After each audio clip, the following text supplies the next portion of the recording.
Estimados irmãos espíritas e não espíritas, iluminados pelo amor de Jesus, estejamos todos em paz, com a própria consciência, cedendo o nosso coração como ninho de amor às criaturas. O título desta reflexão pode causar dúvida, pois consultando o dicionário de nossa língua portuguesa, não encontrei o referido vocábulo. Contudo, Joana de Ângeles e Divaldo Franco, na obra Amor, Imbatível Amor, dedicam o capítulo 60, sob o título Amor Terapia, a uma profunda reflexão sobre este tema. A veneranda mentora afirma na causalidade atual dos distúrbios psicológicos, como naquelas anteriores, sempre se encontrará o amor ausente como responsável. Então a gente percebe que logo de início, Joana de Ângeles já exalta a importância do amor e afirma que a sua falta é causa dos distúrbios psicológicos da humanidade. Amor-terapia é uma ciência da saúde integral, espiritual. Portanto, é o processo mediante o qual se pode contribuir conscientemente em favor de uma sociedade mais saudável, logo, mais justa e nobre. E nossa intenção é exatamente essa: refletir a partir da obra retrocitada o amor como solução terapêutica para a nossa vida. Devemos pensá-la numa perspectiva proativa e decidida, de deixar falar mais alto o sentimento-chave de todas as atitudes humanas, que é o amor. A conquista do amor é resultado de processos emocionais amadurecidos, vivenciados pela conquista de si mesmo, de Joana. E isso acontece pela paulatina conscientização da própria humanidade em latência, quando lampejam os sentimentos de solidariedade, de interdependência no grupo social, de afetividade desinteressada, enfim, de participação no processo de crescimento da sociedade. Mas para alcançar tal desiderato, nós precisamos estar conscientes do sentido da existência humana. Muitos perguntam por quê e para que existimos. Essa é uma pergunta que o homem se faz no curso dos milênios e cuja resposta ainda não alcançou. Não raro, muitos de nós ainda sentem um vazio existencial. Se não permanentemente, mas pelo menos em boa dose de ocorrência temporária. E por que sentem isso? Sentimos isso porque ainda não compreendemos o sentido de existir. Joana de Ângeles nos diz que existir significa ter vida, fazer parte do universo, contribuir para a harmonia do cosmos. Então, 3 verbos altamente importantes e significativos: ter, fazer e contribuir. Ter no sentido da propriedade, do apropriar-se da vida como algo importante, indelével, sutil. Não a vida na dimensão da existência biológica, mas a vida plena. O fazer no sentido da proatividade, que deve emergir daquele que verdadeiramente ama. E o contribuir no sentido da preocupação para com o outro, para com o mundo, para com o universo. A veneranda mentora acrescenta ainda que a existência humana é uma síntese de múltiplas experiências evolutivas, trabalhadas pelo tempo através de automatismos que se transformam em instintos e se transmudam nas elevadas expressões do sentimento e da razão. Então, aqui nesta sentença de Joana de Ângeles, a gente percebe que está diante de todo o percurso evolutivo do espírito, desde que foi criado simples e ignorante, saindo lá do pobre automatismo em que vivia, despertado pelas razões da sobrevivência, até a fase da razão. Quando possuidor de livre-arbítrio, então o homem pode escolher os seus caminhos, não mais tutelado pela pobreza da sobrevivência, mas esforçando-se para conquistar a vivência e para, num salto de qualidade desejada, atingir finalmente a fase divina da convivência. E Joana prossegue. À medida que os automatismos biológicos se convertem em impulsos dirigidos, ressalvados alguns que permanecerão sem a contribuição da consciência, o ser psicológico passa a sobressair, conduzindo de início a carga dos atavismos que deverão ser remanejados, diluindo aqueles de natureza perturbadora e aprimorando aqueles outros que se transformarão em fontes de alegria, de prazer e de paz. Então aqui a veneranda mentora assinala aquilo que falamos anteriormente. Observamos então que, simultaneamente, a razão abandona as brumas da ignorância que a entorpece, tal qual o cascalho que envolve a gema preciosa, e se delineia objetivos em um sentido existencial. Enquanto não surge essa necessidade, o primarismo predomina. E o ser, não obstante em estágio de humanidade que esteja, apenas reage, sem saber agir. Ambiciona sem discernir para quê. Agride ou deprime-se por desconhecer o valor da luta saudável, que é sempre desafiadora para quem deseja conquistar o progresso.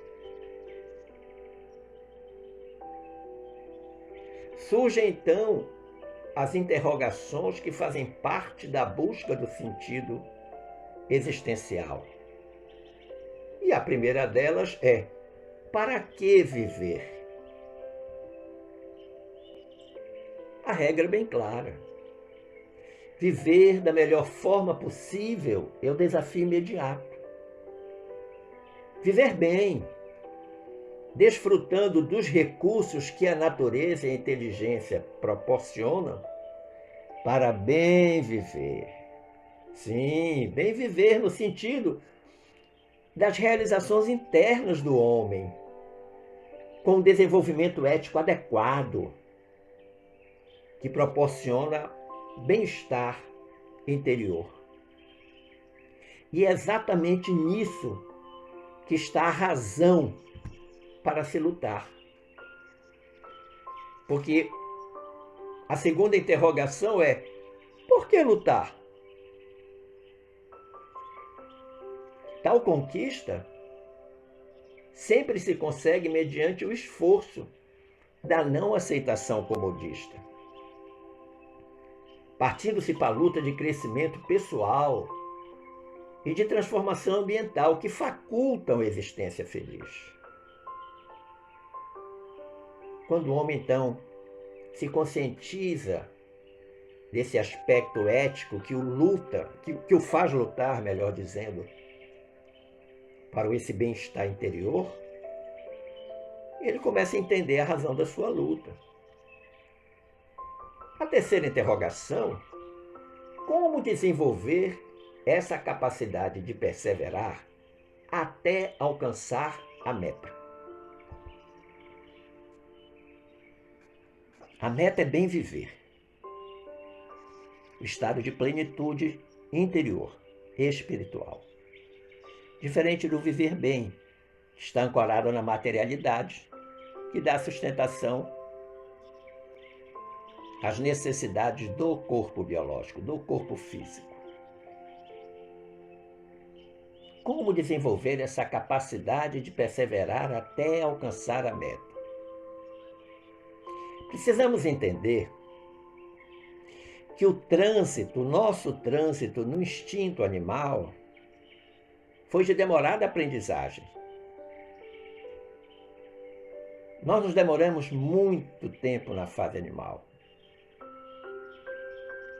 Numa experiência humana em que ainda predominam aqueles fatores afligentes,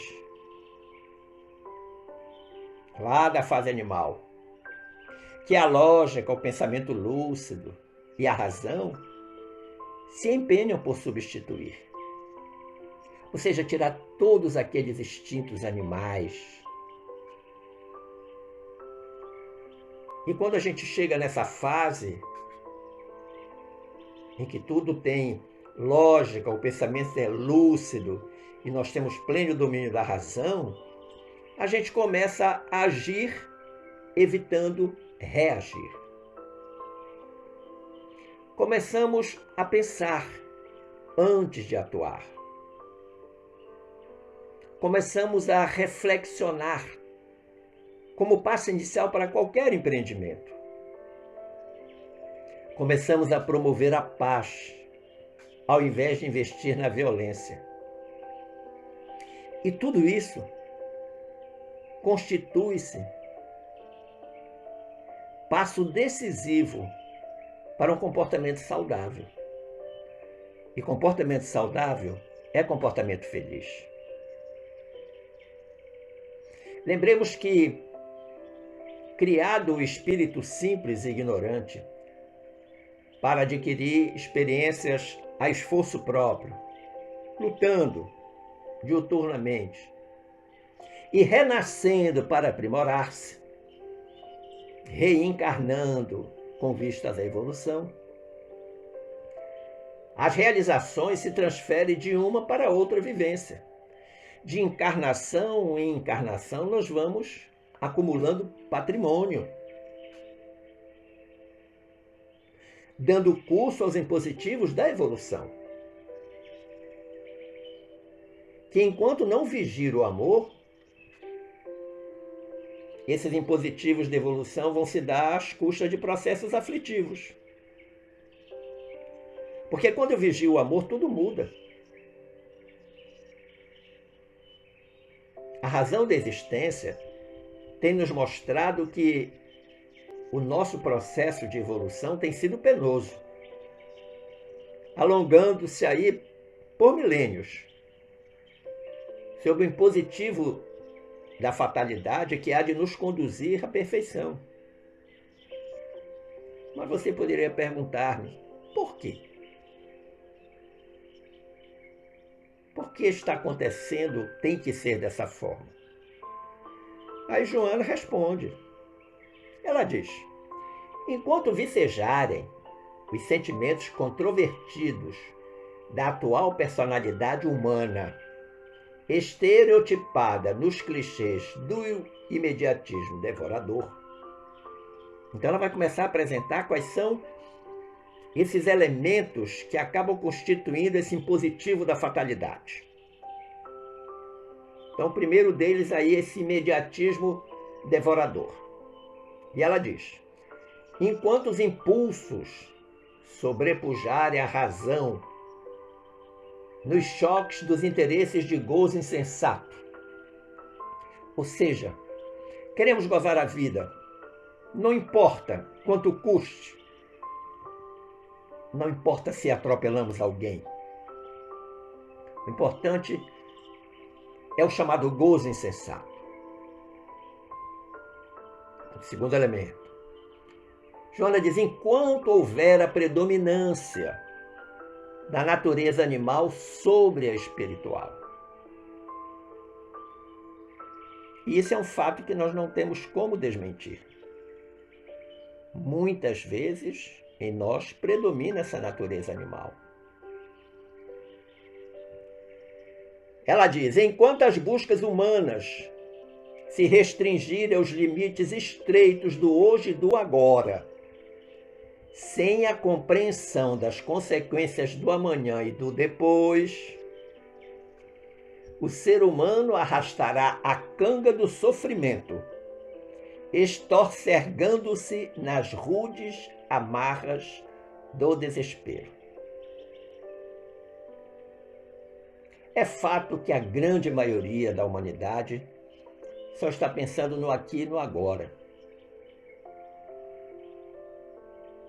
O futuro para muitos é o dia seguinte, o mês seguinte. Ninguém pensa na vida após a vida. Ninguém pensa que depois que nos despirmos dos nossos bens, nós vamos ter que vestir-nos das nossas obras.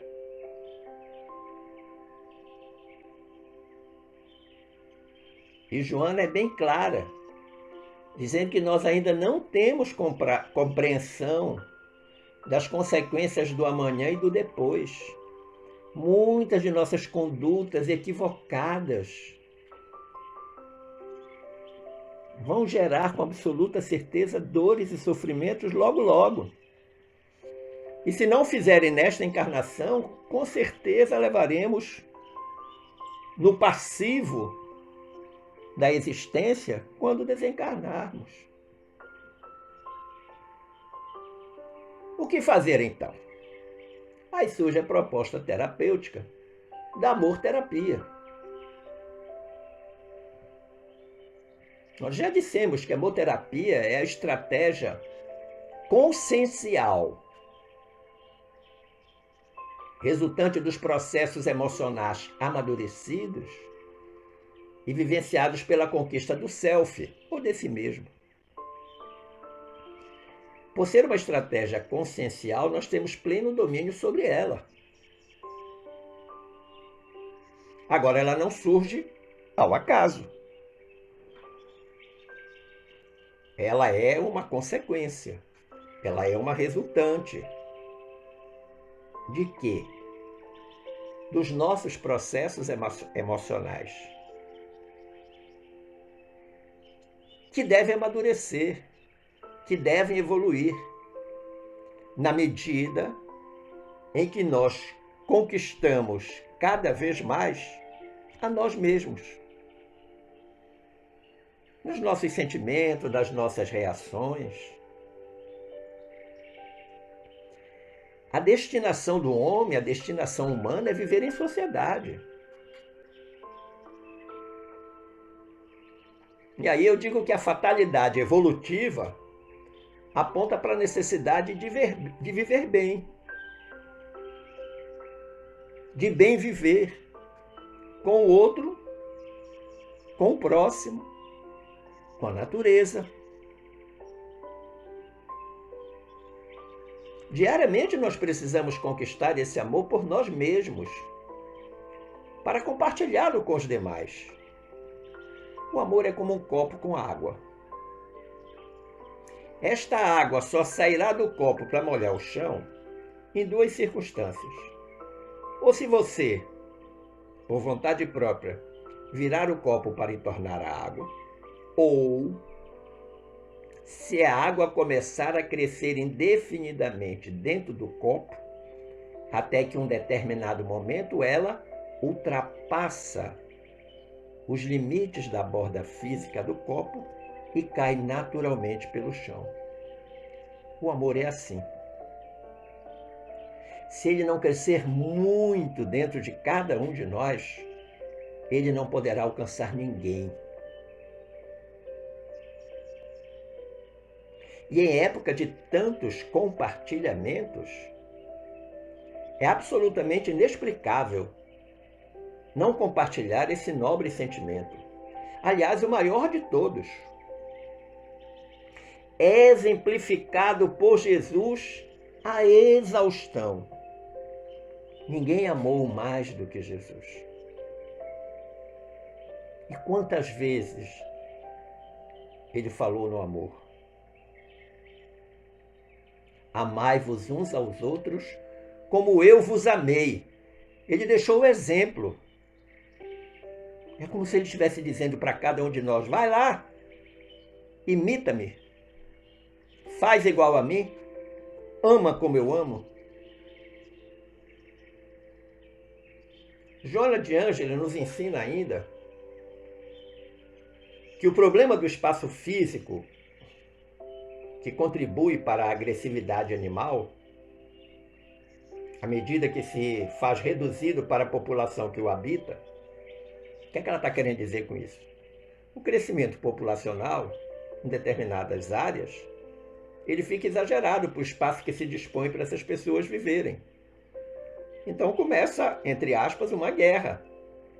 Guerra de sobrevivência. Muita gente em pouco espaço disputando os recursos naturais. Disputando emprego, disputando salário, disputando moradia.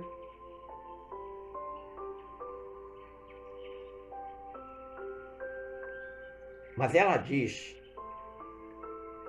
que esse espaço passa a ser enfocado de maneira diversa em razão do sentimento do amor, demonstrar que a pessoa ao lado ou distante não é mais competidora sua. Ela não é mais sua adversária, adversária da sua liberdade. Mas ela é alguém que participa das mesmas alegrias e das mesmas oportunidades que se apresentam favoráveis a todos os seres. Então é uma mudança total de concepção. O espaço é pequeno, tem muita gente. Duas opções. Ou se entra em guerra, ou se pratica amor-terapia. Se eu entro em guerra, eu vou ter que dizimar alguém, excluir alguém para ocupar o seu espaço, ou aumentar o meu. Mas se eu faço amor-terapia, eu vou entender que todos aqueles que estão ali no meu entorno, estão comigo, vão participar das mesmas alegrias que eu participo, vão ter oportunidades semelhantes à que eu tenho, vão ter dores como eu tenho. Mas tudo é compartilhado solidariamente. E você pode me perguntar, há uma receita para aprender a amar? Não esse amor que a gente pratica naturalmente, seja do tipo eros, fíleo, storge, não. O amor ágape. O amor de Jesus por nós. Tem receita para se aprender o amor ágape? E eu lhe direi que sim. E você pode me dizer, por onde começar? E eu te direi, começa no pensamento. O pensamento irradiando essa onda de simpatia afetuosa. E sabe o que acontece? Quando nós irradiamos afeto, os nossos neurônios são estimulados a produzir enzimas saudáveis. E sabe qual é o papel dessas enzimas? Zelar pela harmonia do nosso sistema nervoso simpático. Nós temos dois, simpático e parasimpático. Pelo simpático,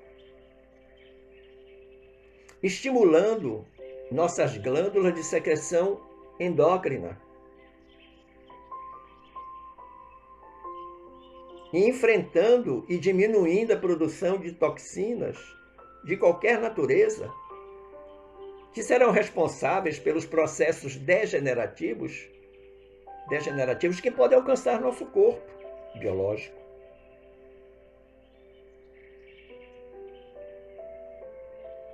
E também pela deficiência imunológica, que é a responsável pela instalação das doenças em nós. Mas essa é uma face da moeda. Tem outro, ou tem outra.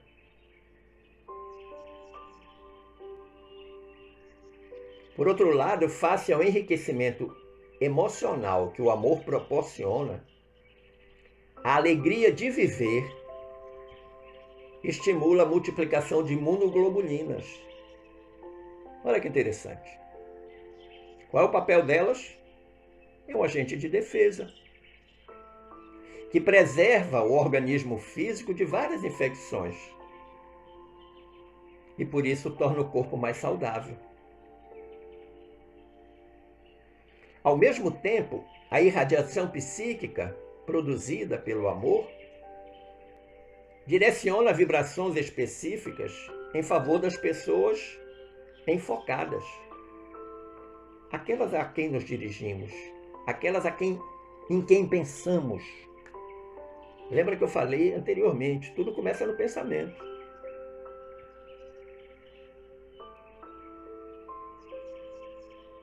Permitindo que a gente faça uma sintonia na faixa vibratória daquela criatura.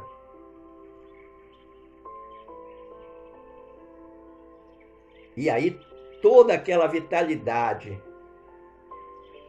salutar que nós temos pelo bom pensamento, pelo pensamento de amor, o pensamento amoroso, se encaminha feito onda,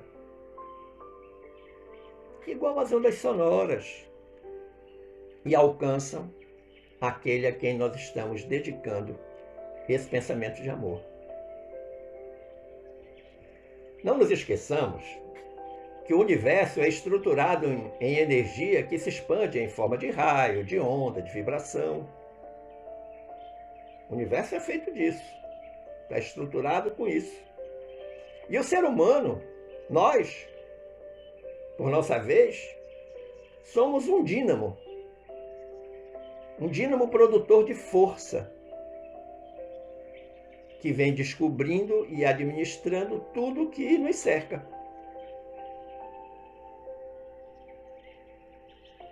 O dínamo que a gente coloca lá na bicicleta para produzir a luz do farol, como é que ele funciona? Quanto mais a gente pedala, mais a luz fica intensa. A nossa vida é assim. Nós temos que pedalar na corrente do amor, com vigor, com força, para que a nossa luz seja cada vez maior. A identificação dessa força poderosa que é o amor faculta a sua utilização de maneira consciente, não apenas em favor de nós mesmos, mas também de todas as formas vivas do universo. Eu não estou falando da sua casa, do seu bairro ou do seu estado. Estou falando do universo. Todas as formas vivas. É assim que plantas, animais percebem esse amor irradiado e respondem com beleza e inteligência. Ou você nunca teve essa experiência?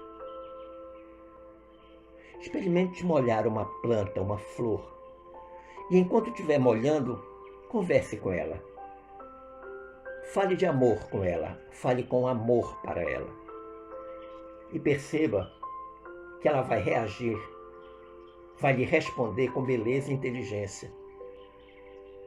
Faça isso com seu gato, com seu cachorro, com seu papagaio, com seu periquito. Faça isso com qualquer animal. E ele lhe responderá inteligentemente. Porque ele percebe, ele sente a vibração.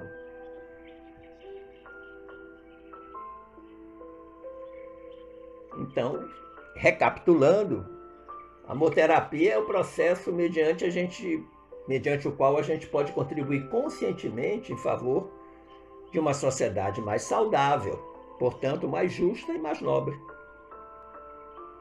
Agora, essa terapia, ela decorre do alto amor, o amor que cada um sente por si mesmo. Quando você se enriquece de estima por si mesmo, descobrindo o seu lugar de importância sob o sol da vida e esplendente de energia, ele reparte com as demais pessoas esse sentimento que o assinala. E dessa forma, ele amplia vigorosamente o benefício não apenas para si mesmo, mas para todas as demais criaturas. Ao descobrir-se a potência da energia do amor, faz-se possível canalizá-la terapeuticamente a benefício próprio como a benefício do próximo. E quando a gente descobre essa potência, o que sai? O que sai da gente? Desaparece a competição doentia e perversa, desaparece o domínio arbitrário e devorador do egoísmo. E aí começam os embriões de condutas nos indivíduos que percebem aqueles inestimáveis recursos de paz e saúde que cada um carrega em si e que são promotores do progresso e realizadores da felicidade na Terra.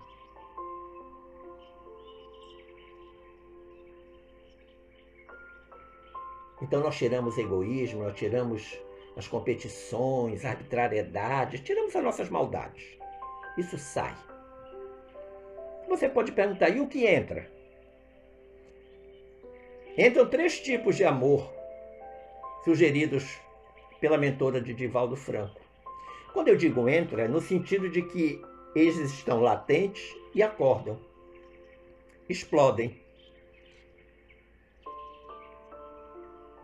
O amor perdão, o amor libertação e o amor plenificação. Em face do tempo, nós veremos hoje somente o amor perdão. Em outra oportunidade, veremos as outras formas restantes. O amor perdão é um ato de gentileza que a pessoa se dispensa, não se permitindo, portanto, resistindo, entorpecer-se pelos vapores angustiantes do desequilíbrio, ou desarticular-se emocionalmente sob a ação dos tóxicos do ódio ressentido. Então, o que chama a atenção é que o amor é um ato de gentileza. Todo aquele que ama é gentil. E quando ela diz que se dispensa, é porque ele está em mim. Eu só preciso colocar ele para fora. Agora, para isso, eu não posso, diante das situações adversas, me deixar contaminar por esses vapores angustiantes do desequilíbrio. Ou então me desarticular, me desmantelar emocionalmente, porque estou com raiva, porque estou com ódio. Não, eu não posso permitir que isso aconteça. E se porventura isso acontecer, eu tenho que acionar imediatamente esse amor-perdão.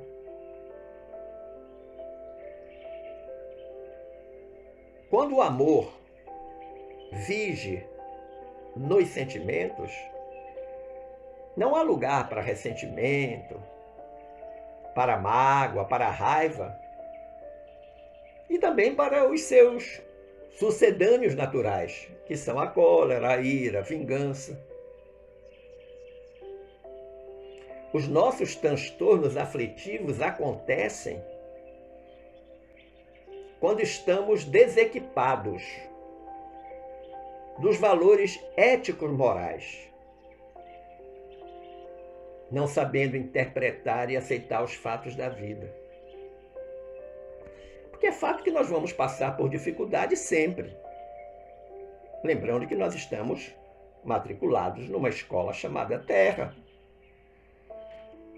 Todo dia tem aula, todo dia tem lição, todo dia tem prova para fazer. E se eu não consigo interpretar os fatos da minha vida por um prisma ético-moral,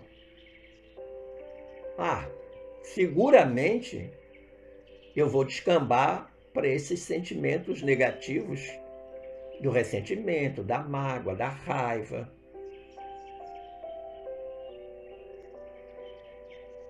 Porque todas as vezes que eu não consigo entender a vida, o que é que eu faço? Em primeiro lugar, eu me sinto maltratado, de que a vida está judiando de mim. E às vezes a vida tem até nome e sobrenome. E aí o que é que eu faço? Eu me refugio na mágoa.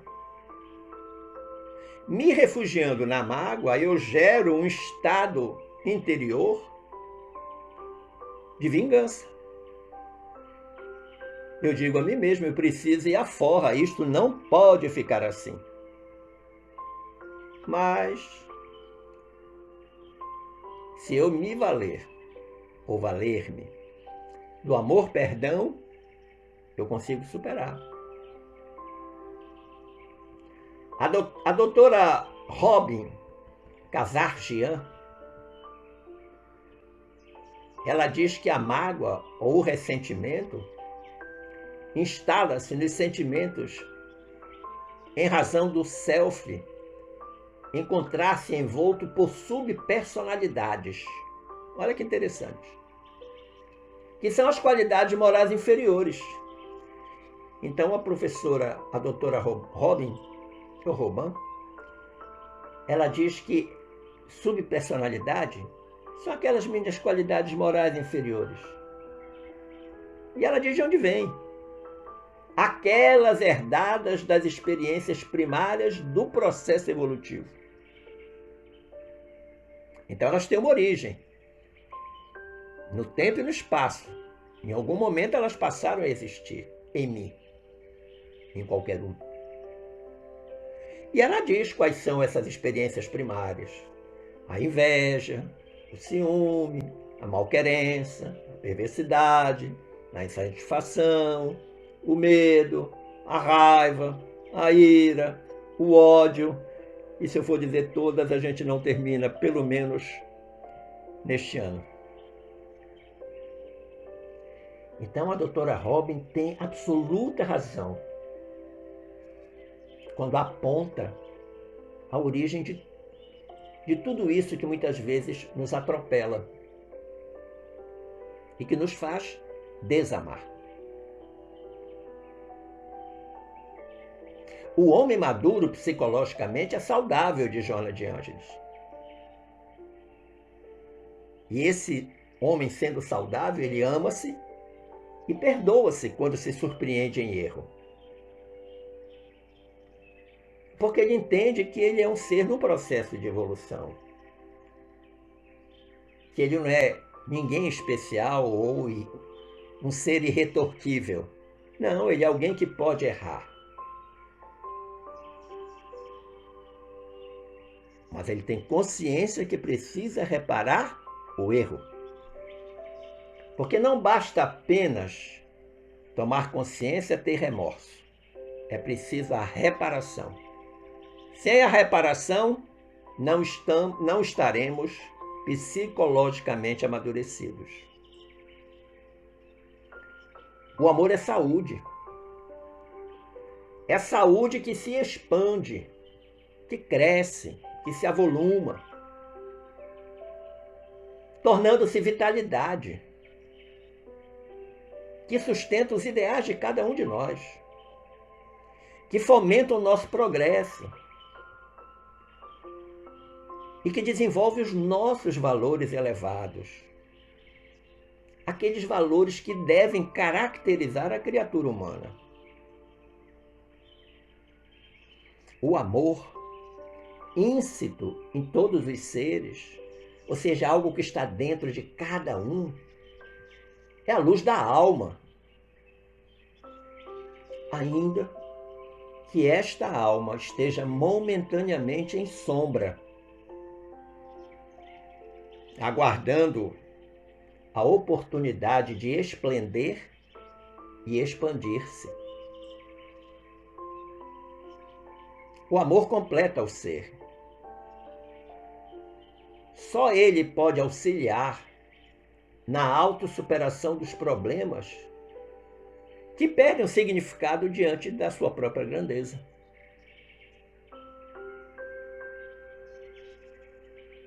Diante do amor, todo problema é pequeno, mas somente diante do amor.